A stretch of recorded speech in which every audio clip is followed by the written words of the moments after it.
직장 내에서 시작된 금지된 관계. 그의 손끝이 내 안에 오래된 벽을 두드릴 때마다 숨겨뒀던 감정이 쏟아졌어요. 마치 말라붙어 있던 내 안의 폭포수가 어느 날 갑자기 고장난 댐처럼 터져버린 것처럼.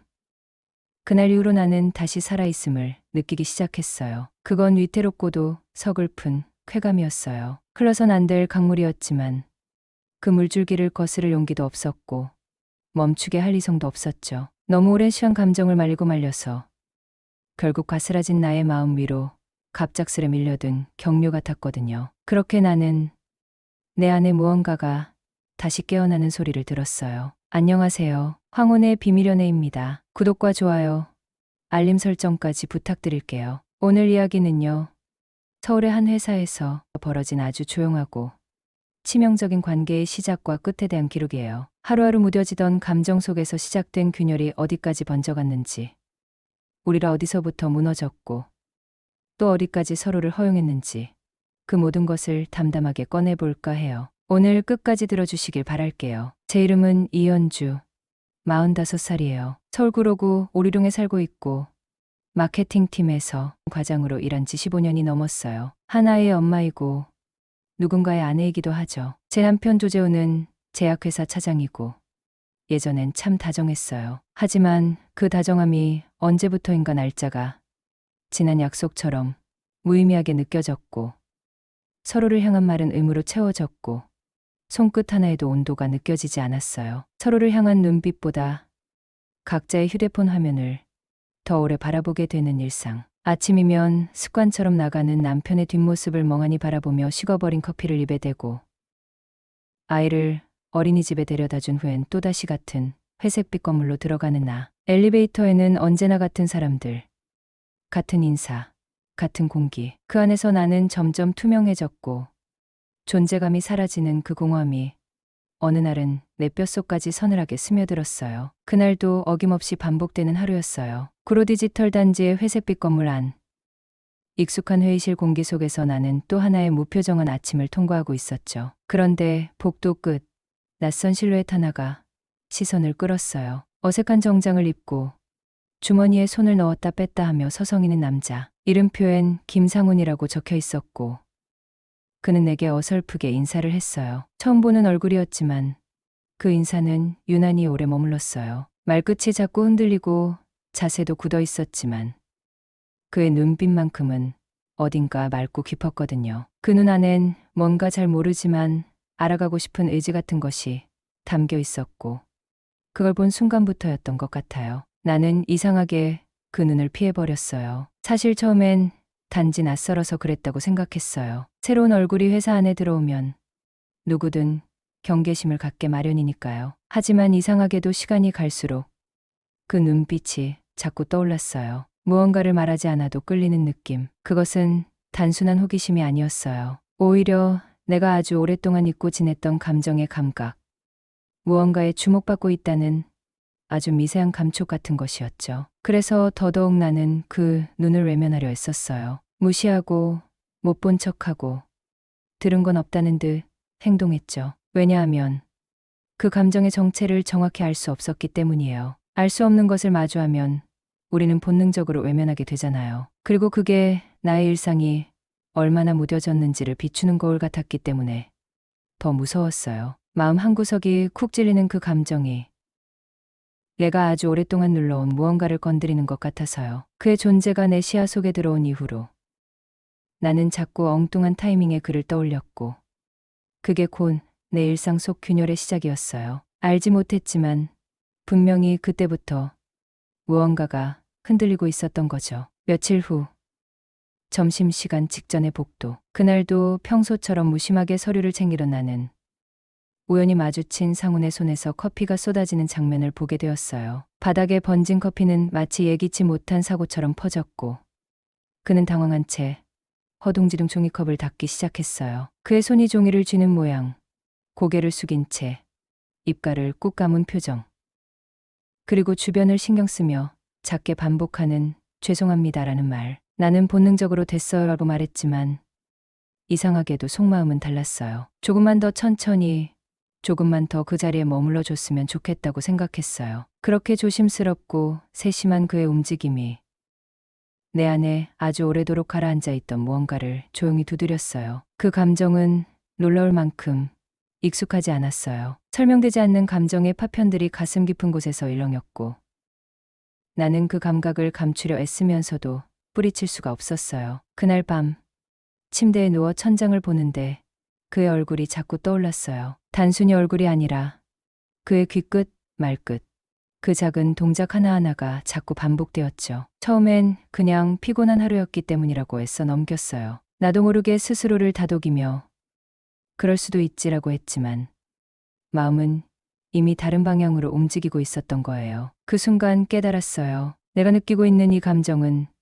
단순한 호기심이나 동정이 아니라는 거려. 내 안의 깊은 곳에서 너무 오래 마른 채로 방치돼 있던 감정의 강이 서서히 움직이기 시작했고 그 움직임은 점점 더 선명한 물소리로 다가왔어요. 기지개를 켜는 것처럼 조심스럽지만 분명하게. 나는 오랜만에 심장이 다시 고동치는 소리를 들었고 그것은 분명히 그 아이로부터 시작된 흐름이었어요. 회사 생활은 그대로였고 상우는 실수를 거듭했죠. 나는 여전히 그를 자주 혼냈고 이해력도 없어요 라며 날카롭게 말했어요. 그런데 회의실에서 혼자 창밖을 바라보며 마음이 점점 무거워졌어요. 내가 왜 이렇게 날이 서 있을까? 왜 그 아이에게만 이렇게 매정한 걸까? 스스로도 이해가 되지 않았어요. 아침이면 회의실 불빛 아래 책상을 정리하는 그의 손끝이 떠올랐고 엘리베이터 안에서 조용히 서 있던 그의 눈동자에서 이상하게 편안함을 느꼈어요. 그의 존재가 내 일상에 스며들고 있었고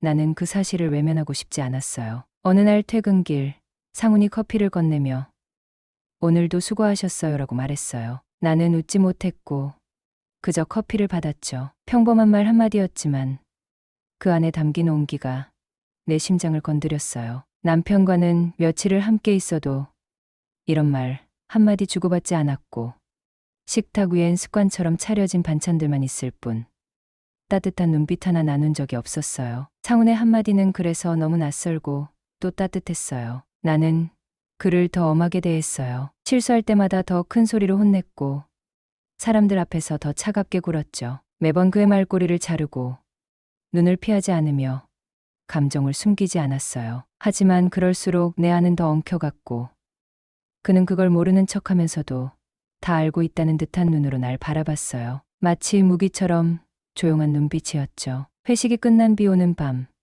우산도 없이 내 옆에 서 있던 그의 모습이 아직도 또렷해요. 말 한마디 없이 나란히 걷던 그 골목길 습기 어린 공기 속에서 그가 내 쪽으로 살짝 몸을 기울였고 내 팔을 스친 순간 나는 이상하리만큼 멈춰섰어요. 마치 내 마음 깊은 곳에서 무언가 조용히 내려앉는 소리가 들린 듯했죠. 그날 밤 우리는 처음으로 단둘이 그의 자취방에 들어섰어요. 낡은 전등, 불빛 아래 아직 채 정리되지 않은 신입사원의 책상이 보였고 창밖엔 여전히 빗소리가 흐르고 있었어요. 나는 무심하게 의자에 앉았지만 상우는 문을 닫고 천천히 내 앞에 섰어요. 그날 그의 눈빛은 그전과 달랐어요. 익숙한 경계심이 아닌 묵직한 침묵 속에 무엇을 단단히 품은 눈이었죠. 그의 말 한마디 없이 가까워진 거리는 질문이 아닌 명령처럼 느껴졌고 나는 그 기류에 조용히 잠식당했어요. 그의 손끝이 내 턱선을 타고 천천히 움직일 때 나는 이미 저항을 잃은 사람이 되어 있었어요. 말없이 주고받은 눈빛은 모든 허락이 되었고 침묵 속에 울리는 숨소리만이 방 안을 채웠죠. 상우는 더 이상 어리숙한 신입이 아니었어요. 내가 사무실에서 소리 지르던 순간마다 그는 이미 날 읽고 있었고 그 밤은 마치 그가 준비한 무대 위에 내가 조용히 초대된 듯한 시간이었어요. 나는 묻히는 쪽이었고 그는 밀어붙이는 쪽이었어요. 가볍게, 천천히, 그러나 명확하게. 그날 이후 나는 그를 다르게 보게 되었어요. 회사에서 아무렇지 않게 그를 혼내는 나와 밤이 되면 그 앞에서 작아지는 나 사이에서 혼란스러웠지만 그 감정은 도무지 부정할 수 없었어요. 내가 아닌 누군가의 손에 조종되는 기분이 처음엔 무서웠지만 시간이 갈수록 그 감각은 은밀한 안도감으로 변해갔어요. 나는 그 밤을 통해 오랫동안 잊고 지냈던 여자라는 감정을 되찾았고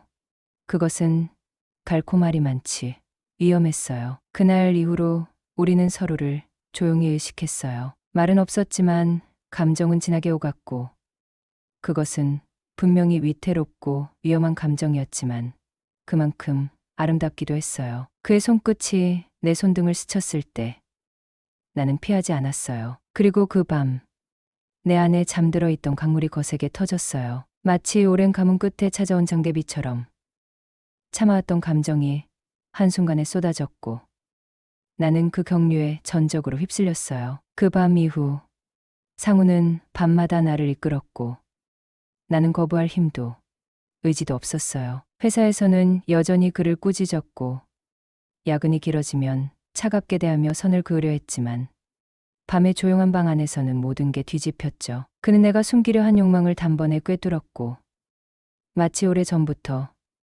내가 어떤 리듬에 약한지 어느 지점에서 무너지는지 알고 있었던 사람처럼 행동했어요. 나는 그 손끝이 닿기 전부터 이미 무너졌고 그의 시선만으로도 내 안의 문이 저절로 열렸어요. 두 번째 밤은 더 깊었어요. 회사에서 그를 또 혼내고도 죄책감은 없었어요. 오히려 그가 고개를 숙인 모습이 그 밤에 더 크게 복수라도 하겠다는 듯 침대에서는 더욱 과감했죠. 그는 조용히 내 귓가에 숨을 불어넣으며 말했어요. 낮에 그렇게 했으니까 오늘 밤은 각오하세요. 나는 웃었지만 곧 모든 주도권을 잃었고 스스로 무너지도록 허락해버렸죠. 감정이 아닌 감각의 깊이에서 나는 그가 만들어 놓은 무대 위에 서 있는 배우가 되었어요. 그의 움직임 하나에 호흡이 바뀌었고 나는 아무것도 묻지 않고 그저 받아들였어요. 세 번째 밤에는 침묵조차 필요 없었어요. 눈빛 하나로 모든 게 설명됐고 우리는 말보다 더 진한 언어로 서로를 이해했어요. 그의 방 안,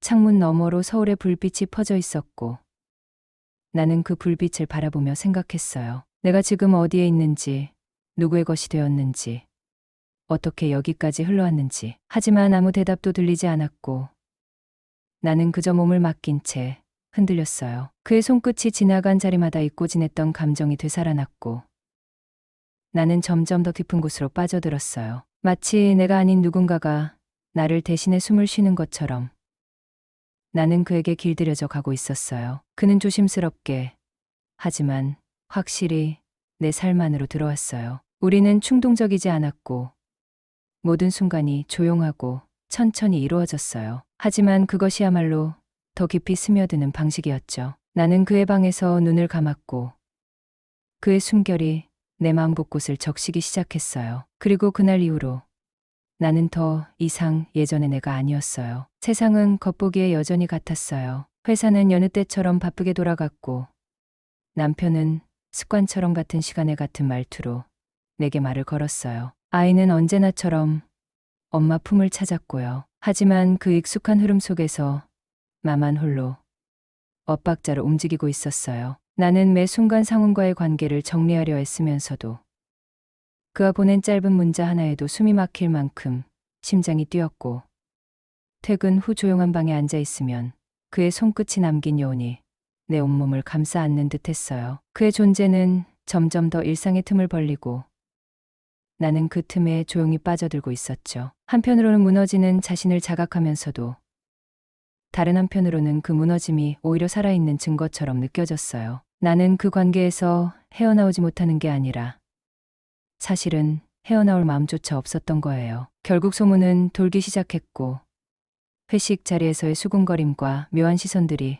하나둘씩 우리를 향해 몰려들었어요. 사내 게시판에 올라온 익명 제보는 확인되지 않았지만 그날부터 분위기는 달라졌어요. 회의 중 내 발언에 반응이 줄었고 팀원들 사이에 흐르던 작은 농담도 멎었죠. 상우는 점점 자리를 줄이며 조용히 지냈고 나 또한 일부러 더 단호한 얼굴로 일에만 집중하려 했었어요. 하지만 우리 사이의 감정은 이미 숨길 수 없는 무언가가 되어 있었죠. 결국 어느 날 나는 상훈에게 조용히 말했어요. 이제 그만하자. 그 말은 나 스스로에게도 낯설 만큼 차가웠어요. 하지만 상훈은 잠시 나를 바라보다가 조용히 웃으며 말했어요. 그 말 거짓말이잖아요. 순간 나는 말문이 막혔고 그 눈빛에 어떤 확신이 깃들어 있는 걸 느꼈어요. 그래요. 거짓말이었어요. 우리는 이미 돌아갈 수 없는 지점까지 와 있었고, 감정은 한참 전에 선을 넘어 있었어요. 그가 회사를 떠난 날, 나는 향기마저 사라진 그의 책상 앞에 앉아 말없이 시간을 보냈어요. 가끔 지하철에서 마주친 그는 늘 웃으며 잘 지내세요라고 말했고, 나는 웃으면서도 눈물이 고였어요. 그가 떠난 후에도 나는 그를 기억해요. 내가 한때 분명히 살아있었던 그 계절을, 누군가의 눈빛과 손끝에 감정이 터졌던 그 순간을 나는 절대 잊지 못할 거예요. 지금도 엘리베이터 거울에 비친 내 얼굴을 보며 조용히 미소 짓곤 해요. 그때의 나는 분명히 살아있었고, 그 살아있음이 지금의 나를 버티게 하는 유일한 증거니까요. 내 안의 폭포수는 이제 멈췄지만 그 물길은 여전히 내 기억 속을 깊고 천천히 흐르고 있어요. 오늘도 함께 해주셔서 고맙습니다. 황혼의 비밀연애였습니다. 구독과 좋아요, 알림 설정 잊지 마세요.